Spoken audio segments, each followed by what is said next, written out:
Magandang araw, magandang buhay. Lalong-lalo na sa ating mga minamahal na mga senior citizens, mga lolo at lola. Sa araw na ito, ibabahagi ko sa inyo ang magandang mangyayari bukas, May 1, 2025. Dahil po bukas may magaganap po na pension release para sa mga social pension for indigent pensioners. At sa video na ito, malalaman ninyo ang mga lugar kung saan may magaganap na pension release, anong oras ba ang inyong pension release at saan ba ang venue ng inyong pension release. Dito lamang yan malalaman sa aking video. Attention sa lahat ng mga senior citizens. Social Pension Payout Schedule, May 1, 2025. Alamin natin ang buong detalye sa balitang ito. Inaanyayahan kita na tapusin ang video na ito hanggang sa dulo nang sa gayon makuha mo ang mga impormasyon na dapat mong makuha. At kung hindi ka pa nakasubscribe sa aking YouTube channel, baka naman. Kung nais mo na maging updated sa mga videos na i-upload ko pa dito sa aking YouTube channel, i-bell notification mo na. At hindi na natin patagalin pa, atin na ang pag-usapan at ipaalam sa inyo ang mga dapat ninyong malaman. Let's go! Una sa tinistahan, ang lugar ng Zambales, may magaganap po na pension release sa Social Pension for Indigent Pensioners. At ito po yung mga detalye. Please be reminded sa lahat po ng mga senior citizens sa Castillejos, meron po magaganap na payout May 1 at ang venue po ninyo ay sa Barangay San Pablo Covered Court.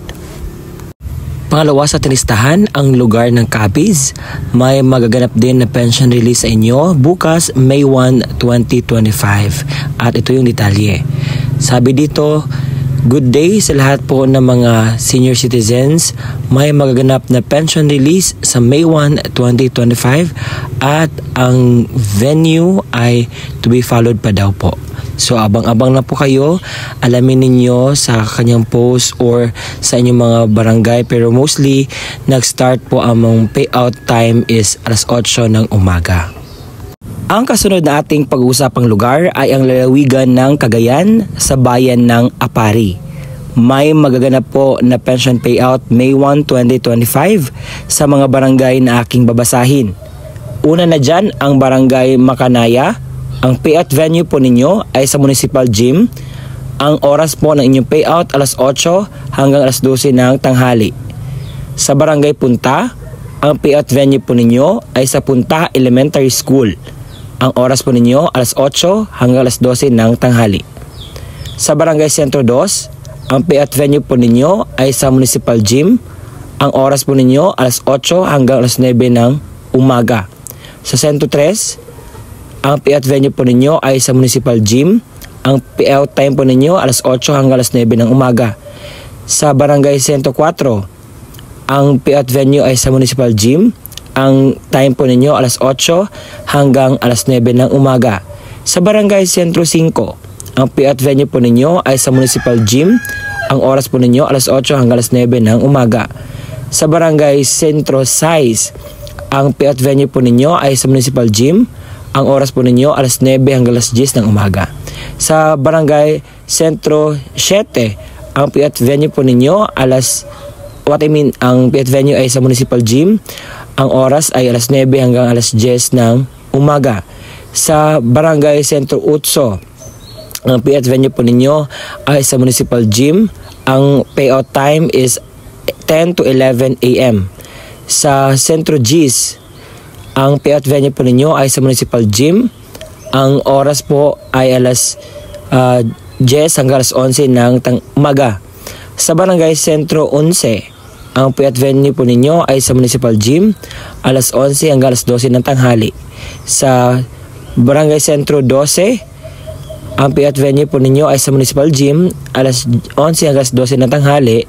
Sa Barangay 13-14, ang payout venue po ninyo ay sa Municipal Gym, ang oras alas 11 hanggang alas 12 ng tanghali. Sa Barangay San Antonio, ang payout venue po ninyo ay sa San Antonio Barangay Hall, alas 8 hanggang alas 12 ng tanghali.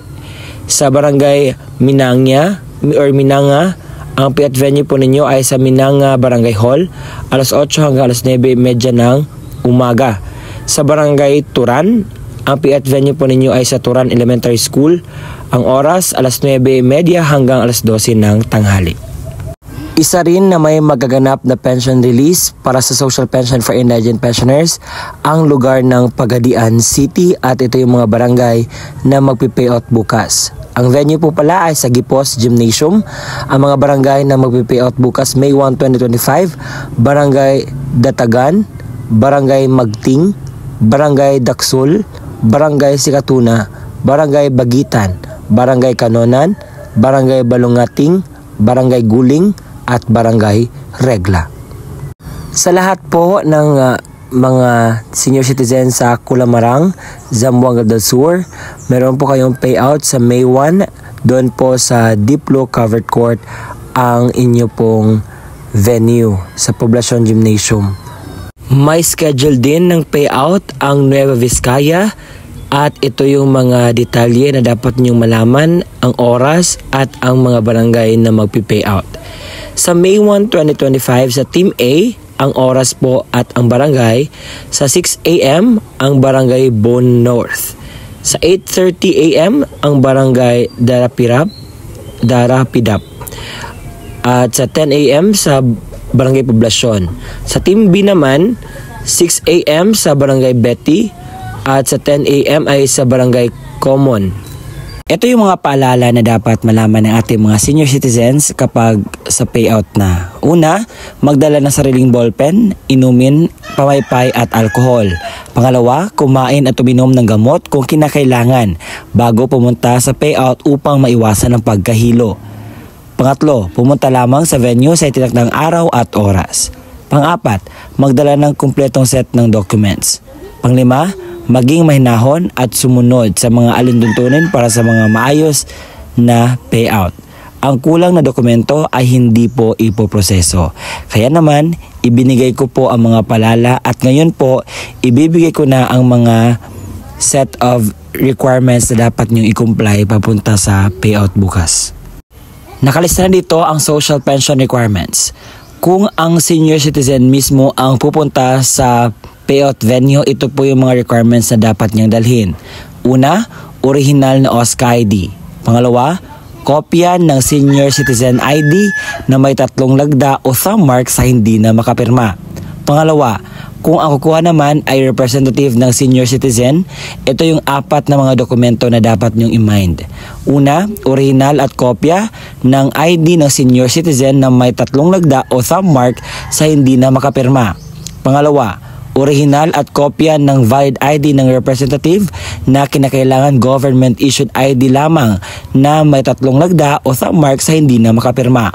Pangatlo, sulat pahintulot o authorization letters mula sa senior na mayroong pirma, thumb mark at naayon po ito sa format mula sa DSWD. At kung kayo ay nagtatanong kung saan ba ito makuha, ay pwede po inyong makuha ito sa inyong barangay. Pang-apat, kopya ng litrato ng senior citizen kasama ang representative na may hawak na updated na newspaper. Kung ngayon ang kukuha ng payout ay representative ng yumaong pensioner, ito yung 3 mga documents na dapat mong i-ready. Una, original o kopya ng ID ng senior or certificate of membership mula sa OSCA kapag wala na itong OSCA ID ng photocopy. Pangalawa, original at photocopy ng government-issued ID ng representative. Pangatlo, original na kopya ng death certificate na kinakailangan naka-certified true copy. Paunawa, ang mga namayapang pensioner ay makatanggap lamang ng kanilang pensyon depende sa quarter kung kailan namao alinsunod sa alintuntunin mula sa DSWD. 2 original na dokumento or 2 sets of original documents po ang kinakailangang dalhin. At yun po ang mga lugar, oras at payout venue na mga impormasyon na dapat niyong malaman para sa payout bukas May 1, 2025 na sana'y naibigay ko ng tama ang mga impormasyon na dapat ninyong malaman. At sa mga hindi pa po nakita ng kanilang mga lugar patungkol sa kanilang update sa Social Pension for Indigent Pensioners, pwede po kayong pumunta sa mga pinakamalapit na barangay at alamin po ang mga status or update patungkol sa inyong social pension. At ako lamang po ay nagbibigay ng mga impormasyon na gusto kong makatulong sa inyo sa konting bagay lamang po. At ako po ito, si Ruel Mendoza Tanyo, nagpapasalamat sa palagiang pagpanood, pag-subscribe ng aking YouTube channel at hanggang sa muli nating pagkikita, ako po ay palaging magbigay ng information.